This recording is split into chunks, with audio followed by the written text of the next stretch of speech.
What's up, Dragon Slayers? So I just got through eating maybe 5, 6 hours ago or so. Blood sugar is 89. So I'm happy because my blood sugar fasted is now in the 80s often, which is huge for me because normally it's above 100.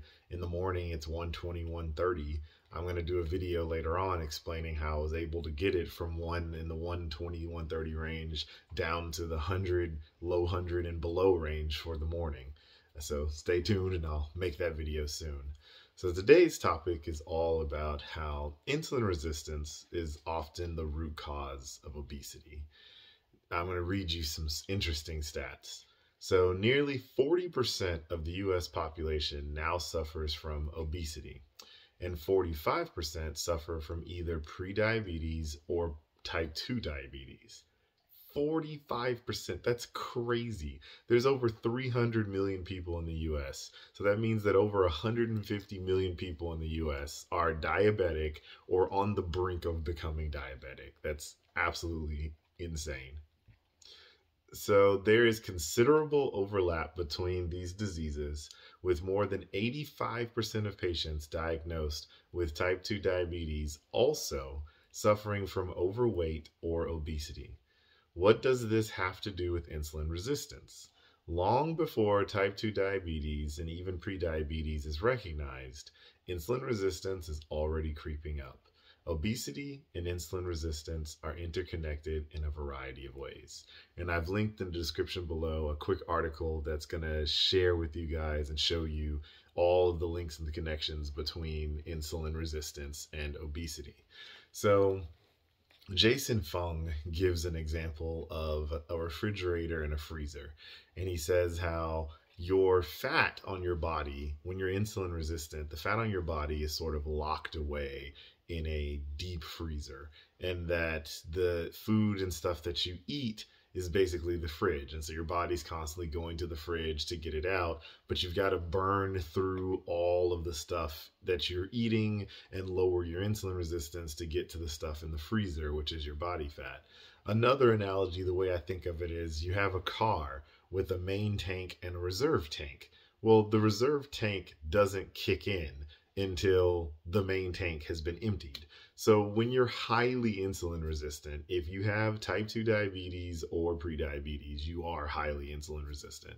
And so basically what happens is that your body, the reserve tank is the fat on your body.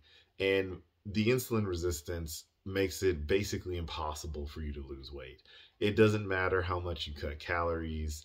And if you exercise a lot, you can lose some weight, but the second you stop moving, you're going to gain it back instantly. So the only real way that I have found to achieve permanent weight loss is to try and reverse the insulin resistance. And all of the steps that I have outlined in my channel so far will walk you through step by step and how to do that and what's the most effective way to do that. And so this is also partially why cheating when you're trying to lose weight and when you're trying to reverse pre-diabetes and diabetes, you really don't want to have a cheat meal. So I am an advocate of having something some of the time. And what I mean by that is, it's like, okay, last Friday, I ordered some pizzas from this place called Pizza Bianco. It's supposed to be the best pizza in the US. It was pretty good. I don't know if it's the best, but it was pretty good, right? And it's super, super thin crust. So I ate 3 slices of this. And of course, my blood sugar went up. You know, normally it hovers in the 100 to 110 range. I think it went up to like 120. Not that big of a deal. And that was all the carbs I had that day. All 3 pieces combined, they were very small pieces, were probably in the ballpark of like 30 grams of carbs, possibly 35 grams of carbs. So far more than I'd have in a typical day. But I don't sit down and eat a pint of ice cream. I don't eat like tons of pancakes. I don't have 3, 4, 5, 6 meals and just go crazy because that'll get you way, way off track. You have to burn through, you have to lower your insulin first and burn through all of the excess food that you're eating to finally tap into your stores. So that's what I've got for you guys today.